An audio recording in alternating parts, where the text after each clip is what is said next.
Hello అండి. నా పేరు doctor D. Srinivasarao. Consultant neurologist, Medicover hospital, Secunderabad. ఈరోజు నేను మీకు మైగ్రేన్ హెడేక్ గురించి మాట్లాడబోతున్నాను. మైగ్రేన్ హెడేక్ అనేది సాధారణంగా తలనొప్పి అంటాము. ఈ తలనొప్పికి గల కారణాలు రకరకాలుగా ఉంటాయి. పేషెంట్స్ ఎక్కువ వెలుతురుకి ఎక్స్‌పోజ్ అయినా, ఎక్కువ శబ్దాలు విన్నా, ఎక్కువ ఆందోళన చెందినా, నిద్రలేమితనం ఉన్నా, మానసిక ఒత్తిడి ఉన్నా, శారీరక శ్రమ ఉన్నా, సరైన సమయంలో ఆహారం తీసుకోకపోయినా మొదలైతది తలనొప్పి. ఆ తలనొప్పి ఎట్లుంటదంటే బరువుగా ఉండడము, బాధేసినట్టుగా ఉండడము, లేకుంటే త త సూదులు పొడిచినట్టుగా ఉండడము, ఇలాంటి విధంగా ఉంటుంటాయి. అలాగే ఈ మైగ్రేన్ హెడేక్‌లో క్లాసికల్‌గా మనం చెప్తాం. క్లాసికల్ మైగ్రేన్ హెడేక్ ఎట్లంటే మనకు ఒక సగభాగంలో ఆహ్, మ మొహం మెదడులో సగభాగంలో తలనొప్పి రావడం సహజంగా గమనిస్తూ ఉంటాం. ఈ తలనొప్పి తీవ్రతరం పెరుగుతున్న కొద్దీ అది మొత్తం పాకినట్టుగా అయ్యే అవకాశం కూడా ఉంటది.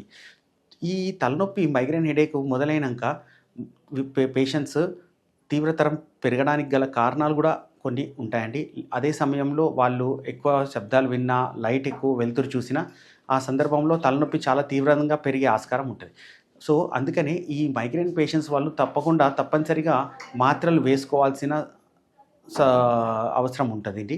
ఈ మైగ్రేన్ ట్రీట్మెంట్‌లో గూడా అక్యూట్ అటాక్ టర్మినేట్ చేయడానికి మనము రెగ్యులర్‌గా ఇమ్మీడియేట్‌గా టాబ్లెట్ వేసుకుంటే కొన్ని అబార్ట్ అయితాయి. అలాగే టాబ్లెట్లు వేసుకుంటూ మైగ్రేన్ ప్రొఫైలాక్సిస్‌కి కొంచెం దీర్ఘకాలంగా మందులు వాడాల్సొస్తుంటదండి.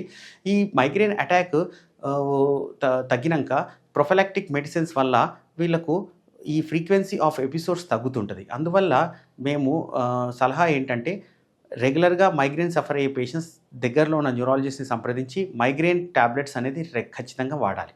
Thank you.